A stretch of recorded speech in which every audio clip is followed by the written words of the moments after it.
പ്രതിരോധം ഉൾപ്പെടെ വിവിധ മേഖലകളിൽ സഹകരണ കരാറിൽ ഒപ്പുവച്ച് ഇന്ത്യയും ജർമ്മനിയും.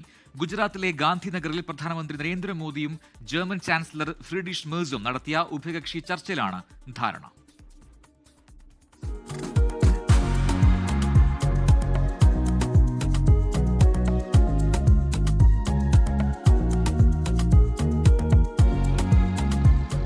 ലോകത്തെ 4-5 സ്ഥാനത്തുള്ള വലിയ സാമ്പത്തിക ശക്തികളായ ഇന്ത്യയും ജർമ്മനിയും പങ്കാളിത്തത്തിന്റെ പുതിയ അധ്യായത്തിലേക്ക്.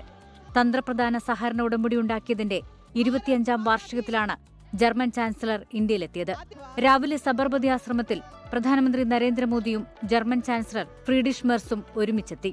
ആശ്രമത്തിൽ ഏതാനും നിമിഷം ചെലവിട്ട ശേഷം സബർമതി തീരത്തേക്ക്. അന്താരാഷ്ട്ര പട്ടം പറത്തൽ ഉത്സവത്തിൽ ഇരു നേതാക്കളും ചേർന്ന് പട്ടം പറത്തി തുടക്കം കുറിച്ചു. 11:30 ഗാന്ധിനഗറിലെ മഹാത്മാ മന്ദിറിൽ ഉഭയകക്ഷി ചർച്ച തുടങ്ങിയത്. അമേരിക്കയിൽ നിന്നും ചൈനയിൽ നിന്നും വലിയ വെല്ലുവിളി നേരിടുന്ന കാലത്ത് കൂടുതൽ സഹകരണത്തിനായി ഇരു രാജ്യങ്ങളും കൈകൊടുത്തു.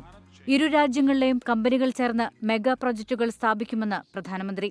India EU free trade agreement भी जल्द साकार होने जा रहा है. यह हमारे व्यापार, निवेश और साझेदारी के लिए एक नया अध्याय खोलने वाला है. യൂറോപ്യൻ യൂണിയനിൽ ഇന്ത്യയുടെ ഏറ്റവും വലിയ വ്യാപാര പങ്കാളിയാണ് Germany. The partnership between Germany and India is a strategic asset, economically, politically, and in a global context. German ചാൻസലറായ ശേഷമുള്ള ഫ്രീഡ്രിഷ് മെർസിന്റെ ആദ്യ ഇന്ത്യൻ സന്ദർശനമാണിത്. 24 മുംബൈ. ലോകത്തെവിടെയായാലും ഏത് സമയത്തും 24 വാർത്തകളും ഓഗ്മെന്റഡ് റിയാലിറ്റി പാക്കേജുകളും എക്സ്പ്ലെയിനറുകളും വിശദമായി കാണാൻ ഞങ്ങളുടെ യൂട്യൂബ് ചാനൽ നിങ്ങൾക്ക് സബ്സ്ക്രൈബ് ചെയ്യാം.